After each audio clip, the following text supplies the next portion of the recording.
Buy low and sell high.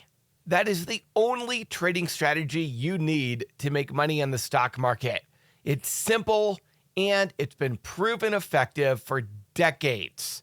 And yet, it feels like every single time you buy a stock, the price immediately goes down. And that is because even though we've all been taught to buy low and sell high, unfortunately, for some reason, most people do the exact opposite. They buy high and they sell low. And in this video, I'm going to explain exactly why most people make that mistake and how you can turn it around and do what some people are considered geniuses, people like Warren Buffett, do in order to buy low and sell high.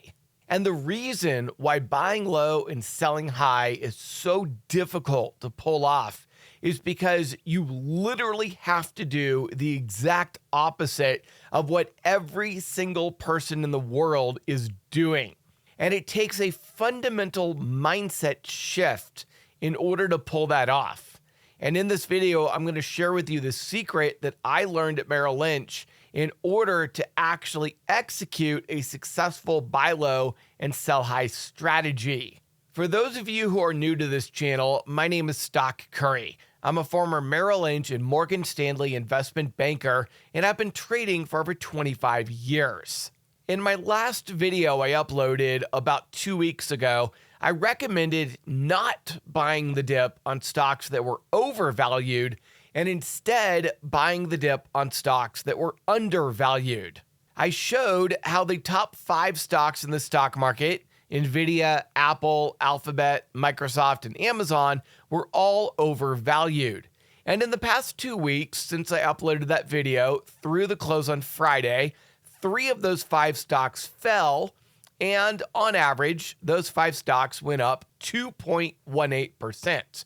On the other hand, the stocks I mentioned that were undervalued, those included Micron, SanDisk, and Super Microcomputer, went up an average of 31.14% in the 2 weeks after I posted that video. You would have made 14 times as much money buying the undervalued stocks as you would have buying the overvalued stocks. And if you're interested in trading options, you could potentially make even more money. In Stock Dads, we have over 20 full-time professional multimillionaire traders who post every trade they make. And we are making profits like this every single day in Stock Dads. And regular people just like you are copying their trades and making money right along with us. So come join us in Stock Dads and learn how to trade options profitably. You can use the first link in the description below or scan the QR code on your TV screen. Now here's the secret to successfully buying low and selling high and making a ton of money in the stock market. In order for a stock to be at a low price, that's a price low enough to qualify as buying low, everybody in the world needs to be selling the stock. When there are a huge amount of sellers on a stock, the stock price goes down. And the more sellers there are, the lower the stock price goes. When everybody in the world is selling the stock and people are saying the stock is dead, it'll never recover, it's over for the company, and sentiment is at an all-time low, that is when the price becomes undervalued and very, very cheap. And that is when it's a great stock to buy low. You literally have to buy at the exact moment that everybody else in the world is selling. In the same way, in order for a stock to be at a high price, that is, a price high enough to qualify as selling high, everybody in the world needs to be buying the stock. When there are a huge amount of buyers on a stock, the stock price goes up. And the more buyers there are, the higher the stock price goes. when everybody in the world is buying the stock and people are saying the stock is going to go up 500% over the next year. It's the greatest thing since sliced bread. The growth potential is infinitely large. Sentiment is at an all-time high.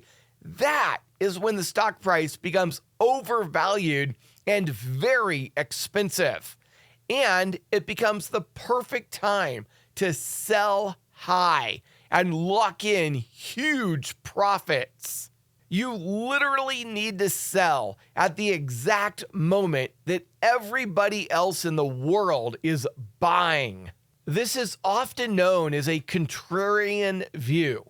A contrarian is somebody that thinks a stock that is rallying is going to go down, and it's somebody who thinks that a stock is falling is going to go up. Michael Burry from The Big Short famously shorted the stock market in 2008, even though everybody else was buying. Then in 2009, he turned right around and started buying stocks when everybody else was selling. And he became famous because of it. It's Jeff. You're buying stocks? The market's at an all-time low. This is crazy. The problem with buying when everybody else is selling and selling when everybody else is buying is that you're going to get a lot of hate.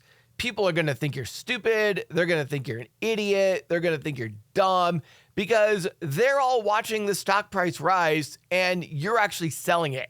At the same time, they're watching this other stock go down and down and down, and you're buying it.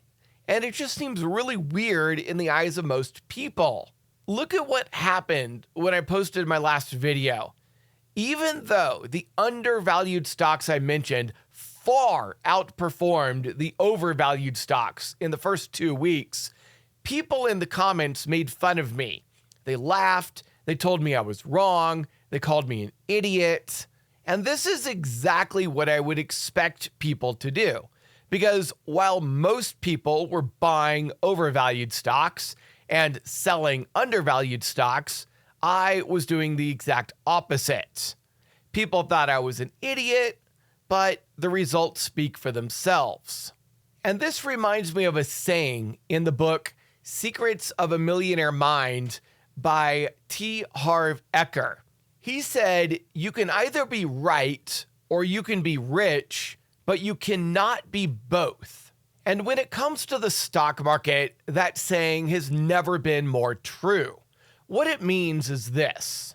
You can either join the crowd who thinks they're right in buying overvalued stocks, or you can get rich by buying undervalued stocks, but you cannot do both. So if you're buying a stock that's falling and extremely undervalued and everybody's hating on you and calling you an idiot, just know you're probably doing the right thing that's required to get rich. At the same time, if you're selling a stock that's rallying and everybody thinks you're stupid to sell while they're buying more, again, you're probably doing the right thing to get rich because this is how you buy low and sell high. And that is the secret. You have to do the exact opposite of what everybody else is doing. Now, how do you know when a stock is at a low price or when a stock is at a high price? Well, one way you could do it is to do what Warren Buffett does. He has a whole team of analysts who look at the company valuations, they pore over the financial statements, they'll go into the offices of companies, they'll speak with the management team, they do a full analysis on the company to come up with a fair value of that company, and then they compare that fair value to the current stock price to see if the stock price is below or above what they have determined to be the value of the company. Now, for most of us, we can't do that. We don't have a team of analysts who can pore over financial statements and meet with management teams. So for the vast majority of us, we are going to be looking at the analyst reviews. We're also going to be looking at the financial statements that are provided to us at a broker. And the easiest way of all is to look at the ratios.